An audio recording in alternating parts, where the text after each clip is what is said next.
மதுரையில விஜய் மாநாடு நடத்தியிருக்காருல்ல, இப்போ எப்படி அவரோட அரசியல் இதை பார்க்குறீங்க? இல்லை அவர் அரசு வந்திருக்காரு, வந்த மாநாட்டை பொறுத்து தான் ஆகணும். 2 மாநாடை பொறுத்த வரைக்கும் வெற்றி தான். நீ போப்பது தெரியும் அதை பற்றி.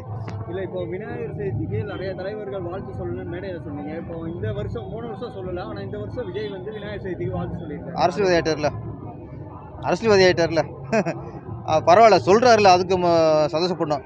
சிலர் சொல்ல மாட்டேங்கிறாங்கல்ல. ஆட்சி அதிகாரத்தில் இருந்துட்டோம், எல்லா மக்களுக்கும் பொதுவாக ஒரு முதலமைச்சர் வந்துட்டு ஒரு துணை முதலமைச்சராக இருக்காங்க, மந்திரியாக இருக்காங்க.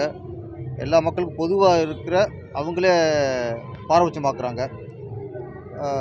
கிறிஸ்மஸ் சொல்கிறாங்க, ரம்ஜான் சொல்கிறாங்க, தீபாவளி, இந்த விநாயகர் சதுர்த்தி இதுக்கெல்லாம் அவங்க சொல்கிறது இல்லை. அது என்னமோ உங்களுக்கு இந்து மதம்னா மட்டும் அவங்க ஒரு காழ்ப்புணர்ச்சியா இல்லை வெறுப்பா இல்லை சிறுபான்மையினர் ஓட்டை வாங்குறதுக்காக இந்து மக்கள் இந்த மாதிரி அவமதிச்சா தான் அவங்க ஓட்டு போடுவாங்கங்கிறதுக்காக பண்ணுறாங்களா? நான் அது ஒரு அரசியலாக போச்சு. இப்போ மதங்கிறது சாமி இருக்குது இல்லைங்கிறது நம்பிக்கையின் அடிப்படையில் இருந்துச்சு. இப்போ அது இல்லை. சாமி இல்லைங்கிறது சொல்கிறது அரசியலாக போச்சு.